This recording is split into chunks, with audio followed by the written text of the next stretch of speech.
Hello class, this is part 2 on your chapter on cells. And yes, you did notice that I got a haircut. It's pretty short. Hopefully you like it and you get a good look at it there. Hopefully we can get this finished with this presentation here. We'll see how it goes. We left off talking about the ribosomes. Today we're going to start off on the smooth endoplasmic reticulum. And one of the things about the smooth endoplasmic reticulum is it has a lot of functions.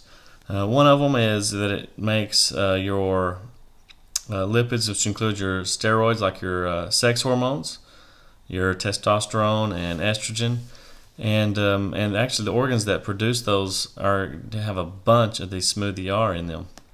Another function of the smooth ER that I like to talk about is that it detoxifies drugs and poisons, and toxins, and things like that, especially in your liver cells.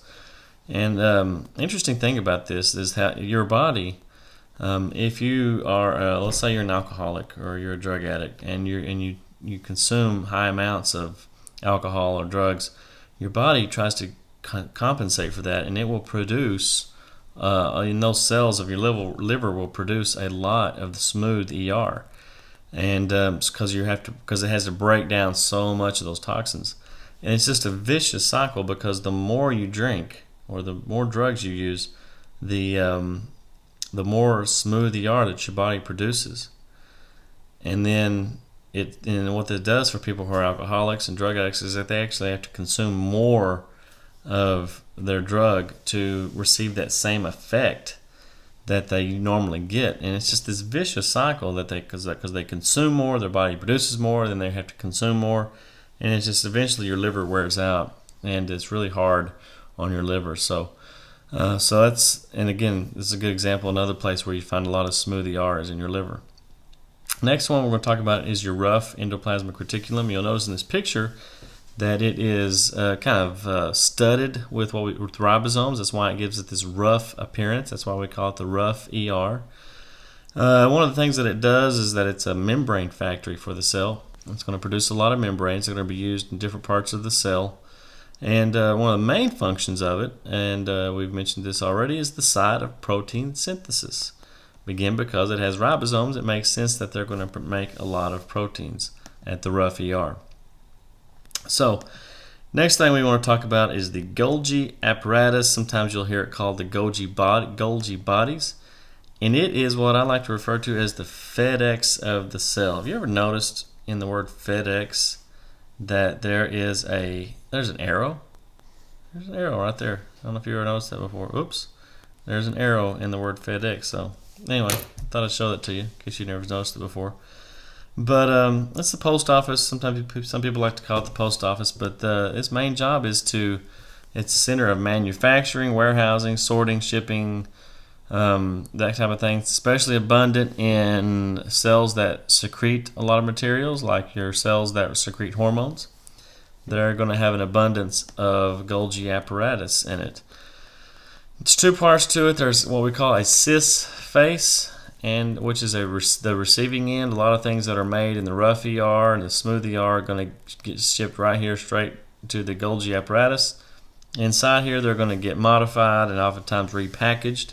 And then there's the trans face, which is the shipping face of the Golgi apparatus. And there it's going to get shipped maybe to the plasma membrane to leave the cell, or maybe to the mitochondria, or some other part of the cell. Maybe it has as a membrane that they're sending to someplace, another part of the cell, or a certain protein that they're sending out. Anyway, so there's a lot of things that pass through the Golgi apparatus at one point or another inside the cell. The next thing I want to talk about are lysosomes, and they contain these hydrolytic enzymes. And it's one thing I always tell people to remember: your lysosomes contain enzymes, and these enzymes that they contain play a major role in breaking things down. Obviously, your book talks about amoebas and other protists will contain lysosomes in them, and the way they eat things is they completely oftentimes will just engulf some type of food particle, and when they do so, the lysosomes inside their body will break down that food. And that's called phagocytosis. It's on page 107 in your book, and you can look that up. And your body does a version of its own phagocytosis with your macrophages, which are your white blood cells. And whenever you get a bacteria in your body or a virus, and your macrophages will attack those, and the enzymes in those lysosomes will break them down and then just release them out of the body. One thing I wanted to mention from the first video, I just wanted to correct myself.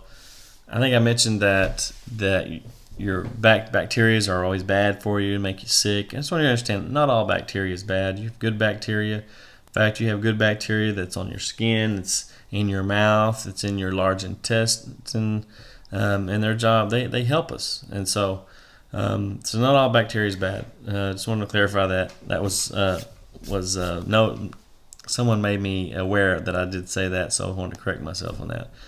One other thing too before we move on, your body oftentimes will, sometimes if you have an old worn out organelle or one that's damaged in some way, your body will oftentimes break that organelle down, and that process is called autophagy, and that means self-eating,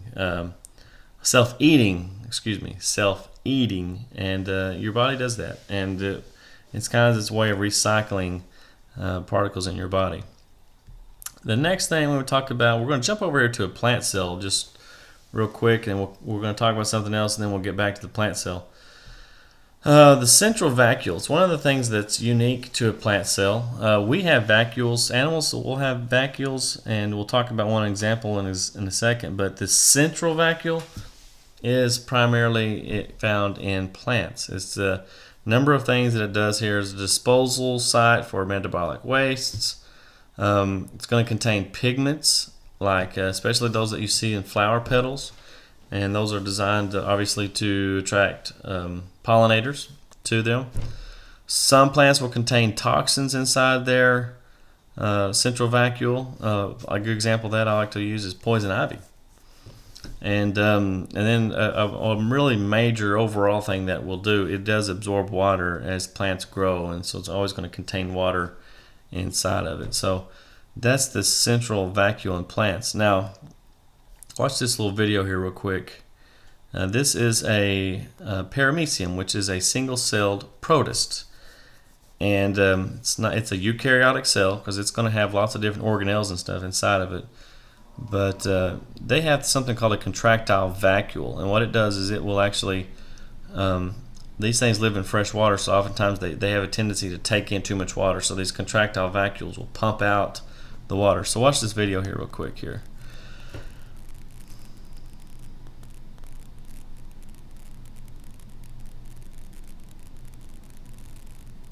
I like this video. I thought it was cool because a lot of times when you see videos of paramecium, they are single-celled. Well, not single. They are single-celled. Right here's that contractile vacuole. See it? See it just open and close there? Boom, there it did it again. But these contractile vacuoles oftentimes are shown in this two-dimensional image, and you see it pumping out the water. But I found this video. I thought it was really cool. You can really see the three-dimensional aspect of it. And if you want to rewind that, watch that again. Go right ahead. Pretty cool. But they do that just to get rid of water inside their body. And let's see, mitochondria. Let's talk about the mitochondria, the powerhouse of the cell, the power plant of the cells. Most all eukaryotic cells have them, including plants. A lot of times we don't think about plants having mitochondria, but they do have mitochondria. They are the site of cellular respiration. They are what we call a dynamic organelle. It means that they move around inside the cell. They're not just this static organelle that stays in one place. They move around. That's pretty cool. And they have their own DNA and own ribosomes and all that. They have these highly folded surfaces in their cristae, and that's a good place for a lot of the all these chemical reactions to take place. And you can see all these folds inside that mitochondria. We'll talk a lot more about the mitochondria in future chapters, a whole chapter on cellular respiration. The last organelle we're going to talk about is chloroplast. And of course, your chloroplast, you know, contains your green pigment chlorophyll, and their job is the photosynthetic production of sugar. inside of plants. So again, these are another one of those things that's unique to plants is the chloroplast.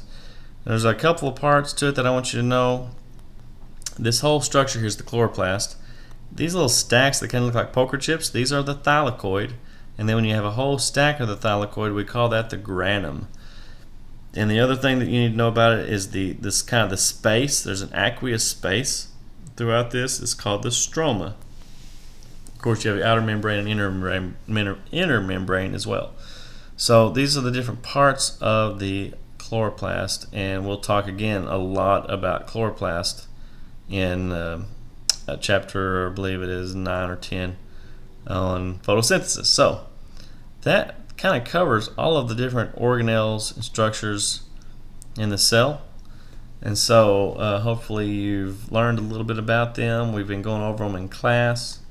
I know that you've been getting a lot of information, but hopefully that will help you a little bit, and you can learn all these different parts to the cell, and hopefully you'll have your cell project done here in a couple days, and we can look forward to seeing those. So I'll look forward to seeing you guys in class, and we'll jump back in and work on and learn more about cells, finish everybody's projects, and I will see you there.